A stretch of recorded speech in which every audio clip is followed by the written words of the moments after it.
Hej med jer. En af grundene til, at jeg blev journalist, det er, at jeg rigtig godt kan lide at fortælle nyheder. Jeg synes faktisk, det er væsentligt federe at fortælle nyheder, end det er at holde på hemmeligheder. Så derfor er jeg glad for at kunne afsløre, om man vil, at jeg stiller op som Deputy President 2018 i JCI Danmark. Indrømmet, det er måske ikke breaking news for alle, men det er i hvert fald en stor nyhed for mig. Når jeg gør det, så har jeg selvfølgelig gjort mig en masse grundige overvejelser omkring, hvor jeg ser JCI Danmark i fremtiden, hvor jeg mener, vi bør være, og hvordan vi kommer dertil. De 3 overskrifter, som jeg har med i mit valgprogram, de hedder relevans, synlighed og ambition.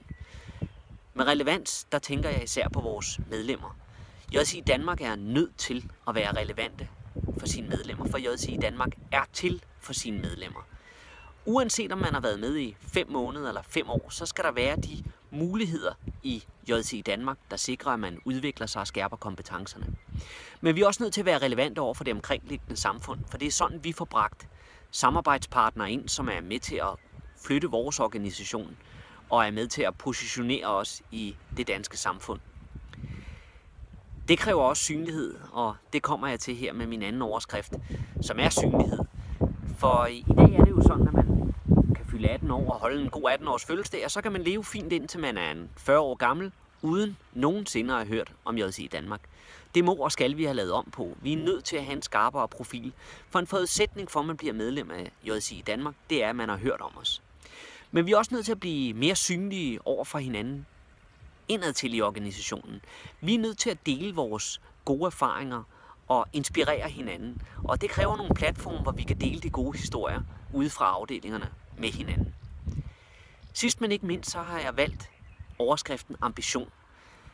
2018 er året, hvor der skal laves en ny strategi i JCI Danmark. Det er Deputy Presidents ansvar at stå i spidsen for den, men det er alle medlemmers ansvar, at vi får en ambitiøs strategi, der kan flytte JCI Danmark. Her tænker jeg, at vi skal have fornuften til at tage det bedste med fra fortiden, samtidig med, at vi har mod til at tænke nyt og gøre op med nogle af alle de ting, der står i vejen for, at vi bliver det absolut bedste netværk, vi kan være for unge handlekraftige mennesker. Vi skal også have ambitioner hver især. Vi skal have en ambition om at være de bedste medlemmer, vi kan være.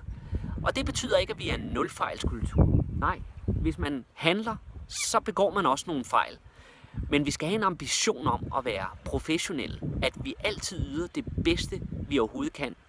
Det vil jeg i hvert fald gøre, hvis I giver mig jeres opbakning som Deputy President. Jeg har været med i JCI Danmark i 7 år. 7 år, Niels, så ved man ting. Nej, i de 7 år, der har jeg haft mange forskellige poster. Poster, som har udviklet mig og skærpet mine kompetencer.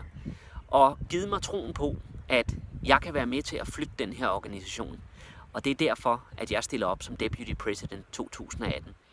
Jeg håber, at du vil bakke mig op, og jeg håber, at du vil være med til at skabe den fest, som alle de andre derude ikke vil gå glip af. Fordi det er sådan, vi lokker nogle flere til. Tak for nu. Vi ses derude. Hej.